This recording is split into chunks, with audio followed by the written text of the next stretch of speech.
بتحبها طريه ولا ناشفه يا صاحبي؟ هو بيعمل ايه يا عم؟ اوعى يا عم، ايه القرف ده؟ بقول لك بتحبها طريه ولا ناشفه؟ ايه اللي انت بتعمله ده اصلا؟ جيلاتي. بحبها ايه؟ بحبها ايه؟ انجز اللي بعده. بتحبها طريه ولا ناشفه؟ بعد اللي انا شفته ده انا عايز امشي. طريه قوي. هي ايه دي اللي طريه قوي؟ مش فاهم ده ايه السؤال؟ صاحبي بقول لك بتحبها طريه ولا ناشفه؟ انا عندي شويه قد كده هنا هيروحوا خالص.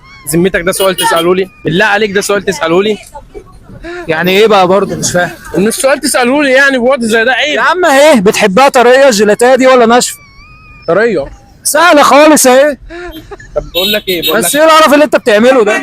قول يابا قول. قول ايه بقى انت؟ اقول لك بس على حاجه. قول يابا. سيبك بقى من الكلام ده كله وسيبني اسمعك الطرب. سمعني ايه؟ الطرب. انت بتغني؟ والله بغني. اسال الراجل اللي واقف ده، في واحد واقف هناك اهو. اساله هيقول لك بغني يا والله. عم سمعنا وخلصنا يا عم. اوعى ايدك. اخد المايك. اوعى ايدك، القرف اللي في ايدك ده.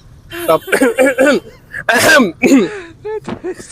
بحبك وداري ليلي ونهاري، عملت في قلبي ايه؟ صوتك نداني نسيت زمان، اعمل في حبك ايه؟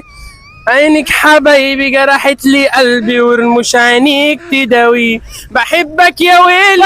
بس ايه ده؟ لسه ما خلصتش. ايه ده؟ ايه الخرا ده؟ هو الراجل بيسقف لي، ربنا يبارك لك الله يخليك والله. بيسقف لي اهو هناك اهو. يا عم وانت والله في واحد الشارع الناحيه التانيه بيسقف لي والله، مش شايفه؟ مسقف لك على ايه ده؟ لو هنا هيتوف في وشك. ايه اللي انت بتعمله ده؟ طب يا صاحبي خلي الناس في الكومنتات تقيمني، ما تقيمنيش انت بعد اذنك عشان انت مغرور. يا جدعان بالله عليك قولوا في الكومنتات، قيموا صوته وقيموا القرف اللي بيعمله ده. انا مش فاهم انت بتعمل ايه، انتوا جيل مش نافع.